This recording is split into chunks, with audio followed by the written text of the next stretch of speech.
is how you spot a good used repo unit in just 2 minutes. Tingnan natin kung meron siya mga signs ng aksidente dito sa side mirror, kung may basag or may gasgas. Same thing dito sa bar end o kaya dun sa kanyang mga levers. Check din natin yung ball race. Angat natin dito. Liko, left and right, kung smooth or kumakanal. Habang nakaangat, paikutin lang natin yung kanyang mags para makita kung merong bengkong. Nandito na rin lang, check na natin yung date ng kanyang gulong. Ito, 22-23. Yung shape ng kanyang gulong, check na rin natin. Pati yung kanyang disc, kung makapal pa, brake pads, bearing sa gulong, yung kanyang mga preno, harap-likod. Gawin din natin yun dito sa likod. Paikutin para makita kung may bengkong.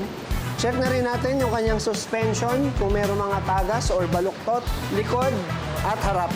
Check din natin yung mga linkages, swing arm, bolts, and nuts dito kung meron na siya mga sign na napalitan, napihit, meron ba siyang kalog. Same thing dito sa mga panggilid, sa makina kung may senyales na napihit or nabuksan ito. Yung mileage ng kanyang motor. Malaking tulong din na i-start natin yung motor at saka pakinggan natin yung roar ng makina. Papayag ang may-ari, mas maganda na ma-road test mo na din. Kasi whatever the age of the bike is, mabibigyan kanya ng better idea din sa handling ng motor.